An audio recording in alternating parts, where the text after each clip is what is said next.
ಎಲ್ಲ ನನ್ನ ಪ್ರೀತಿಯ ಪೋಷಕರಿಗೆ ಮತ್ತು ವಿದ್ಯಾರ್ಥಿಗಳ ಈ ನಿಮ್ಮ ಮಂಜುನಾಥ್ ಸರ್ ಮಾಡುವ ನಮಸ್ಕಾರಗಳು.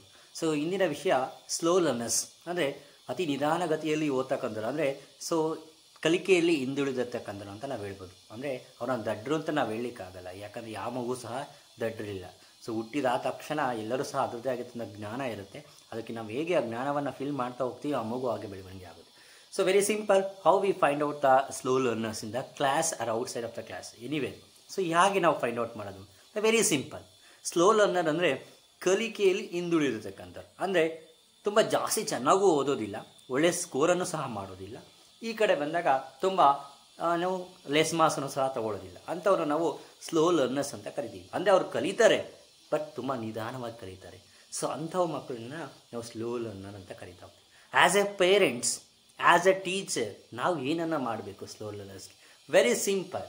The first point, as a parents ನಮ್ಮ ಕೆಲಸ ಏನು? So we have to discuss with a teacher.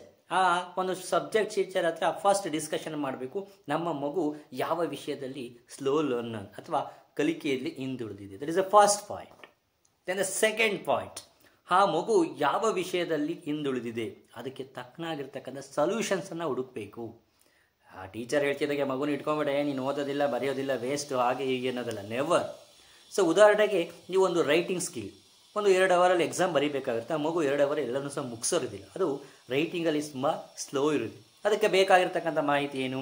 Writing practice, ಅತಿ ಹೆಚ್ಚು ಬರವಣಿಗೆ ಪ್ರಾಕ್ಟೀಸನ್ನು ಮಾಡಿಸೋದು. ಆ್ಯಸ್ ಎ ಪೇರೆಂಟ್ಸ್ ಆಗಿ ಏನು ಮಾಡಬೇಕು, ನೀವು ಟ್ಯುಟೋರಿಯಲ್ಸ್ಗೆಲ್ಲ ಕಳಿಸ್ತಾ ಇರ್ತೀರ, ಅಲ್ಲಿ ಏನು ಮಾಡಬೇಕು, ಆ ಟೀಚರ್ ಹತ್ರ ನಮ್ಮ ಮಗು ಈ ಒಂದು ಫೀಲ್ಡಲ್ಲಿ ತುಂಬ ಸ್ಲೋ ಲರ್ನಿಂಗ್ ಇದೆ, ರೈಟಿಂಗಲ್ಲಿ ಮತ್ತು ರೀಡಿಂಗಲ್ಲಿ, ದಯವಿಟ್ಟು ಇದ್ರ ಕಡೆ ಫೋಕಸ್ ಮಾಡಿ. ಆ ಕೆಲಸವನ್ನು ನೀವು ಮಾಡಬೇಕು. ಸೊ ಗಿಡವಾಗಿ ಬಗ್ಗದ್ದು ಮರವಾಗಿ ಬಗ್ಗಿತೆ, ನಾವು ಏನಿದ್ರು ಸಹ ಗಿಡದಲ್ಲಿ ಬಗ್ಗಿಸ್ಕೋಬೇಕು. ಮರವಾದಾಗ ಚಾನ್ಸ್ಲೆಸ್. ನೀನು ಕಾಲೇಜ್ಗೆ ಹೋಗಬೇಕಾದ್ರೆ ಅಥವಾ ಡಿಗ್ರಿಲೆಲ್ಲ ಹೋಗಬೇಕಾದ್ರೆ ಮಗು ಏನೋ ಪಾಸ್ ಆಗಿಬಿಟ್ಟು ಜಸ್ಟ್ ಪಾಸ್ ಆಗಿಬಿಟ್ಟು PUC ಡಿಗ್ರಿಗೆಲ್ಲ ಹೋಗ್ಬೋದು, ಅಲ್ಲೂ ಸಹ ಜಸ್ಟ್ ಪಾಸಲ್ಲೇ ಹೋಗ್ತಾ ಇರ್ತಾರೆ. ಅದಕ್ಕೆ ಏನಿದೆ, ಈ 1 to 4th ಸ್ಟ್ಯಾಂಡರ್ಡ್ ಇನ್ ಬಿಟ್ವೀನಲ್ಲಿ ಎಂಥ ಮಗುವನ್ನು ಯಾವ ರೀತಿ ಬೇಕಾದ್ರೂ ನಾವು ಬದಲು ಮಾಡ್ಬೋದು. ಅದು ಶಿಕ್ಷಕರ ಕೈಯಲ್ಲಿ, ಪೋಷಕರ ಕೈಯಲ್ಲಿ ಇರುತ್ತೆ. ಸೊ ಇಂಥ ಕೆಲಸವನ್ನು ನಾವು ಮಾಡಬೇಕು. ಮತ್ತು ಇನ್ನೂ ಮಕ್ಕಳು ಕೆಲವರು ಇದ್ದಾರೆ, ಎಷ್ಟೇ ಸಹ ನಾವು ಆಡಿಯೋವನ್ನು ಹೇಳಿದ್ರೆ ಅರ್ಥ ಮಾಡಲ್ಲ. ಅಂಥ ಮಕ್ಕಳಿಗೆ ವಿಡಿಯೋವನ್ನು ತೋರಿಸಿ ಆ ಮಗುವಿಗೆ ಆ ಪಾಠವನ್ನು ಅರ್ಥ ಮಾಡಿಸ್ಬೇಕಾಗುತ್ತೆ, ಅಥವಾ ಆ ಒಂದು ರೀತಿಯಾಗಿರ್ತಕ್ಕಂಥ ವಿಷಯವನ್ನು ಅರ್ಥ ಮಾಡಿಸ್ಬೇಕಾಗುತ್ತೆ. ಈ ಕೆಲಸವನ್ನು ಪೋಷಕರು ಮಾಡಬೇಕಾಗಿರುತ್ತೆ. ಯಾಕಂದರೆ ಎಷ್ಟೊಮ್ಮೆ ಟೀಚರ್ ಹೇಳಿರ್ತಕ್ಕಂಥ ಅರ್ಥ ಆಗಲ್ಲ, ನೀವು ಕೂತ್ಕೊಳ್ಳಿ ಪಕ್ಕದಲ್ಲಿ, ಅದು ಸಂಬಂಧಪಟ್ಟ ವಿಡಿಯೋವನ್ನು ನೀವು ತೋರಿಸಿ.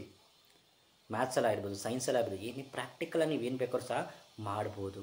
ಮತ್ತು ಇನ್ನೊಂದು ಏನಪ್ಪ ಅಂದರೆ, ಮಗುವು ಆ ಪೇರ್ ಗ್ರೂಪ್, ತನ್ನ ಸ್ನೇಹಿತರ ಜೊತೆ, ಯಾವ ಒಂದು ಮಗು ಕಲಿಕೆಯಲ್ಲಿ ಮುಂದುವರಿದಿದೆ ಅಂಥ ಸ್ನೇಹಿತರ ಜೊತೆ ಮಿಂಗಲ್ ಆಗಲಿ, ಅಥವಾ ಆ ಜೊತೆ ಸಂಬಂಧವನ್ನು ಬೆಳೆಸಿ ಅಥವಾ ಸ್ನೇಹವನ್ನು ಬೆಳೆಸಿ ಆ ಮಗುವಿನ ಜೊತೆ ಹೆಚ್ಚು ಒತ್ತನ್ನು ಕೊಡಿ. ಆ ಮಗು ಮನೆಗೆ ಬಂದಾಗ ಕೂತ್ಕೊಂಡು ಆ ಮಗು ಕೈಲಿ ಮಗು ಹತ್ರ ಎಕ್ಸ್ಪ್ಲೈನ್ ಮಾಡಿಸಿ. ಎಷ್ಟೋ ಒಮ್ಮೆ ಆ ಮಗು ಅರ್ಥ ಆಗುತ್ತೆ, ನನ್ನ ಸ್ನೇಹಿತ ಹೇಳೋದು ಚೆನ್ನಾಗಿದೆ, ಅರ್ಥ ಮಾಡ್ಕೊಳ್ಬೇಕಂತ. ಆಗ ಆ ಮಗು ಸಹ ನಾನು ಕಲಿಕೆಯಲ್ಲಿ ಆ ಮಗುವಿನ ಥರನೇ ಓದಬೇಕು ಅಂತಂದರೆ, ಅದು ನೆಗೆಟಿವ್ ತಗೋಬೇಡಿ. ಎಷ್ಟೋ ಪೇರೆಂಟ್ಸ್ ನೆಗೆಟಿವ್ ಆಗಿ ಕಂಪ್ಯಾರಿಸನ್ ಮಾಡ್ತಾರೆ. ಆ ಮಗು ಅಷ್ಟು ಚೆನ್ನಾಗಿ ಓದ್ತಾ ಇದೆ, ನೀನು ಓದಲ್ಲ. No, never. ಆ ರೀತಿ ಕಂಪ್ಯಾರಿಸನ್ ಮಾಡೋದು ಡೆಫಿನೆಟ್ಲಿ ಓದೋದಿಲ್ಲ. ನೀವೇನು ಹೇಳಲಿಕ್ಕೆ ಹೋಗಬೇಡಿ, ಆ ಥರ ಚಾನ್ಸ್ಲೆಸ್, ಹೇಳೋದಕ್ಕೆ ಹೋಗಬೇಡಿ.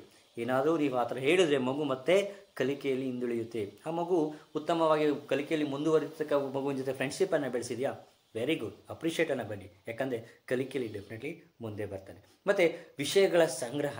ಸೊ ಮಗು ಯಾಕೆ ಕಲಿಕೆಯಲ್ಲಿ ಹಿಂದುಳಿತಾ ಇದೆ, ಯಾವ ವಿಷಯದಲ್ಲಿ ಹಿಂದುಳಿತಾ ಇದೆ ಅಂತಕ್ಕಂಥದ್ದು ನೋಡಿಕೊಂಡು ಆ ವಿಷಯಕ್ಕೆ ಸಂಬಂಧಪಟ್ಟ ಹೆಚ್ಚಿನ ಮಾಹಿತಿಗಳನ್ನು ನೀವು ಸಂಗ್ರಹಿಸಿ. ಈಗ ಮ್ಯಾಥ್ಸಲ್ಲಿ ನೀವು ಸಮ್ಮನ್ನು ಮಾಡಿಸ್ತಾ ಇದ್ದೀರಾ ಅಂದರೆ, ಅಡಿಷನ್ ಸಬ್ಸ್ಟ್ರಾಕ್ಷನ್ ಏನಾದರೂ ಮಾಡಿಸ್ತಾ ಇದ್ದೀರ ಅಂದರೆ ಬೇರೆ ಮೆಥಡನ್ನು ಯೂಸ್ ಮಾಡಿ. ಬೋರ್ಡ್ ಮೇಲೆ ಮಾಡಿದು 2+2 ಅನ್ನೋ ಅಡಿಷನ್ ಹಾಕೋದಕ್ಕಿಂತ ಅದಕ್ಕೆ ಟೆಕ್ನಿಕಲಾಗಿ ನೀವು ಏನಾದರೂ ಬೇಡಿ.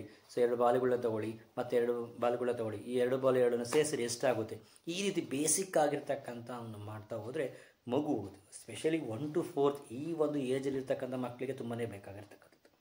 ಯಾಕಂದರೆ ಗ್ರೋನಪ್ ಆಗಿರೋ ಮಕ್ಕಳಿಗೆ ಬೇಡವಾ ಅಂತ ನೆವರ್, ಅವ್ರಿಗೂ ಸಹ ಬೇಕಿದೆ.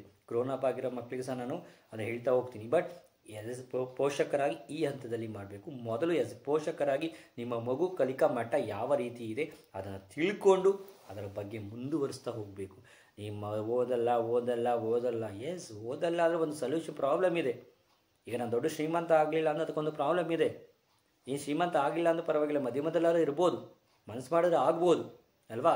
ಮನುಷ್ಯನಿಗೆ ಮನಸ್ಸು ಮಾಡಿದರೆ ಏನು ಬೇಕಾದ್ರೂ ಆಗ್ಬೋದು, ಅರ್ಥ ಆಯ್ತಾ. ಸೊ ಹಾಗಾಗಿ ವೆರಿ ಸಿಂಪಲ್ ಆಗಿರ್ತಕ್ಕಂಥ ಪ್ರೀತಿಯ ಪೋಷಕರೇ, ನೀವು ಪೋಷಕರಾಗಿ ನಿಮ್ಮ ಮಗುವಿನ ಕಲಿಕಾ ಹಂತವನ್ನು ಮೊದಲು ತಿಳ್ಕೊಂಡು ಆ ಹಂತಕ್ಕೆ ಸಂಬಂಧಪಟ್ಟಿರ್ತಕ್ಕಂಥ ಸೊಲ್ಯೂಷನ್ಸನ್ನು ಶಿಕ್ಷಕರ ಜೊತೆ ಅಥವಾ ಬೇರೆ ಯಾವುದೇ ಮಾರ್ಗದರ್ಶನವನ್ನು ನೀವು ಪಡ್ಕೊಳ್ಬೋದು.